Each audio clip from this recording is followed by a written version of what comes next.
السلام علیکم دوستوں، آج کی اس ویڈیو کے اندر ہم مغل امپائر کے فیملی ٹری کی بات کریں گے۔ مغلز جنہوں نے بکھری ہوئی ریاست کو سلطنت کی شکل دی اور کم و بیش 300 سال اس وسیع و رئیس علاقے پر حکومت کری۔ ایک ایسی سلطنت جو کہ اپنے عروج پر اس دنیا کا 22% جی ڈی پی رکھتی تھی۔ عثمانی سلطان دا میگنیفیسنٹ نے مغلوں کو ایسی کیا چیز دی جو کہ پورے بر صغیر کو کنٹرول کرنے میں کامیاب ہو گئے؟ اور وہ کون سا مغل شہنشاہ تھا جو کہ بر صغیر میں نیا مذہب لایا؟ اور ایسٹ انڈین کمپنی بر صغیر میں پہلی دفعہ کب آئی؟ اور بر صغیر میں اس کی حکومت کا آغاز کب ہوا؟ میں ہوں حمزہ اور آپ سبھی لوگ دیکھ رہے ہیں ہسٹری ایکسپلین۔ مغل سلطنت کی بنیاد سن 1526 میں ظہیر الدین محمد بابر نے رکھی۔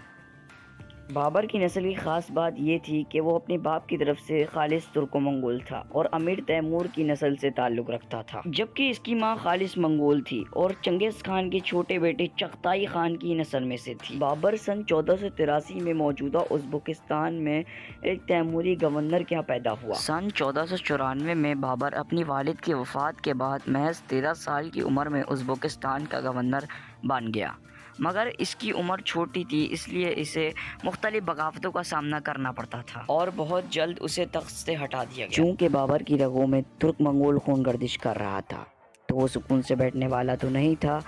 پھر اس نے بر صغیر کی دہلی سلطنت کی طرف رخ کیا۔ بر صغیر کا علاقہ جو مشرق میں بنگلہ دیش سے لے کر مغرب میں افغانستان تک پھیلا ہوا تھا، صدیوں کی تاریخ میں یہ علاقہ کبھی ایک نہ ہو پایا۔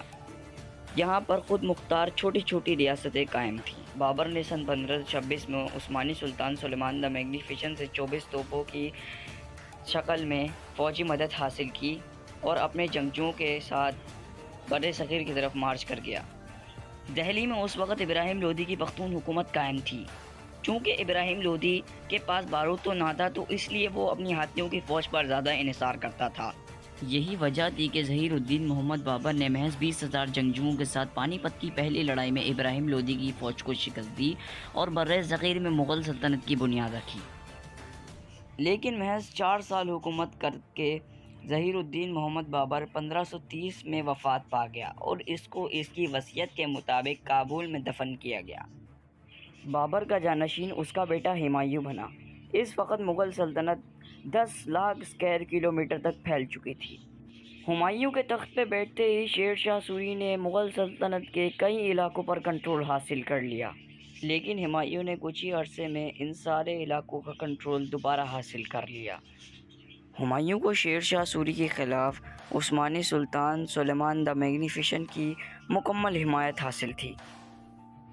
سن 1556 میں جلال الدین محمد اکبر ہمایوں کی وفات کے بعد مغل سلطنت کا تیسرا سلطان بنا، مگر اس کے سارے فیصلے فوج کے ایک کمانڈر بیرام خان کے مشوروں پر انحصار کرتے تھے۔ اکبر کے بارے میں زیادہ مشہور یہ بھی تھا کہ اس نے ایک مذہب دین الہی ایجاد کیا جو کہ اسلام، ہندو مت اور کرسچینٹی کے کچھ حصوں سے اخذ کیا گیا تھا۔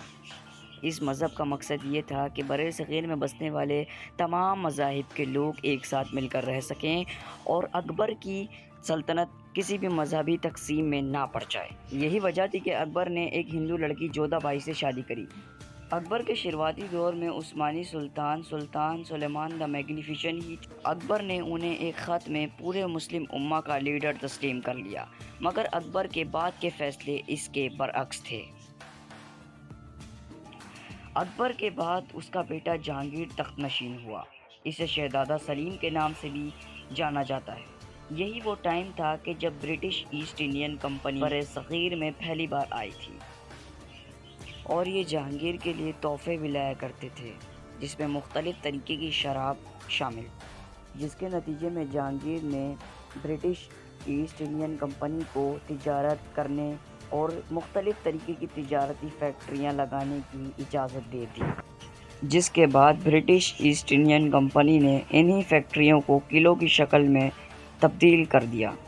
جہانگیر کو اپنے والد کے دور کی ایک لونڈی انارکلی سے پیار ہو گیا تھا، اور یہ بات اکبر کو پتہ چلنے پر اس نے انارکلی کو دیوار میں چنوا دیا۔ لیکن اس کہانی کو کچھ مورخ فرضی کہانی بھی مانتے ہیں۔ جہانگیر کی دور حکومت میں عثمانیوں سے زیادہ اچھے تعلقات نہ تھے۔ سلطان مراد فور نے جہانگیر کو کئی خط لکھے۔ چونکہ جہانگیر انگریزوں کے اثر و رسوخ میں آ چکا تھا تو اس نے عثمانی سلطان کو زیادہ ترجیح نہ دی۔ جہانگیر کی موت کے بعد اس کا ایک بیٹا شہریار مرزا تخت نشین ہوا، جس کے کچھ عرصے بعد جہانگیر کے دوسرے بیٹے شاہ جہاں نے اسے تخت پہ سے ہٹا کر خود تخت نشین ہو گیا۔ شاہ جہاں کا دور مغل فن تعمیر میں ایک سنہری دور مانا جاتا ہے، کیونکہ اس سلطان نے کئی یادگار بلڈنگیں بنائی، جس میں آگرہ کا تاج محل بھی شامل ہے، جس میں اس کی بیوی ممتاز جہاں دفن ہے۔ شاہ جہاں کے پاس شاہی خزانے میں کئی مختلف طریقے کے قیمتی پتھر اور سب سے زیادہ مشہور کوہ نور ہیرا موجود تھا۔ اسی وجہ سے اسے تاریخ کا امیر ترین شخص بھی مانا جاتا ہے۔ سن 1634 میں شاہ جہاں نے برٹش ایسٹ انڈین کمپنی کو ٹیکس کی کھلی چھوٹ دے دی، جس کی وجہ سے برٹش ایسٹ انڈین کمپنی بر صغیر میں اپنے پنجے گاڑنے میں مضبوط ہو گئی۔ ویورز، شاہ جہاں عثمانی سلطان مراد فور کے ساتھ اچھے تعلقات کرنے کی کوشش کی، اور سن 1638 میں وہ یہ کرنے میں کامیاب ہو گیا اور سلطنت عثمانیہ میں اپنی پہلی ایمبیسی کھول لی، اور اگلے کئی سالوں تک ان دونوں سلطنتوں میں تعلقات اچھے رہے۔ سن 1687 میں شاہ جہاں بیمار ہو گیا، جس کی وجہ سے اس کے چاروں بیٹوں میں خانہ جنگی شروع ہو گئی، اور اس خانہ جنگی میں اس کا تیسرا بیٹا اورنگزیب عالمگیر جیت گیا۔ اورنگزیب نے تخت نشین ہوتے ہی اپنے باپ شاہ جہاں کو آگرہ کے قلعے میں نظر بند کر دیا، جو کہ وہاں کچھ سال رہا، اور اس کے بعد وہیں اس کی موت ہو گئی۔ اورنگزیب کے ٹائم پہ بر صغیر پوری دنیا میں 22% GDP رکھتا تھا، اور اس کے ٹائم پر سلطنت 40 لاکھ اسکوائر کلومیٹر تک پھیل چکی تھی، اور یہ ایک بڑی معیشت اور مینوفیکچرنگ پاور بن چکا تھا۔ اورنگزیب مغل سلطنت کا آخری میسر حکمران مانا جاتا ہے، کیونکہ اس کے دور حکومت میں مغل سلطنت کا زوال کا ٹائم شروع ہو چکا ہے۔ اورنگزیب مغلیہ سلطنت پہ 49 سالوں تک حکمران رہا، جس میں کہ محمد فور اور سلیمان II عثمانیوں کے سلطان، لیکن اس عرصے میں دونوں سلطنتوں میں اچھے تعلقات نہ تھے، کیونکہ دونوں سلطنتیں اپنے اندر کی ٹوٹ پھوٹ کے شکار ہو چکی تھیں۔ اورنگزیب کی موت کے بعد مغلیہ سلطنت پہ 7 شہنشاہ تھوڑے وقتوں کے لیے، جس میں سب سے پہلے اورنگزیب کی پرشین بیوی بانو بیگم کا بیٹا اعظم شاہ تھا، جس نے تاج محل کی طرز پہ اس کی ماں کے لیے ایک مقبرہ بھی بنوایا تھا۔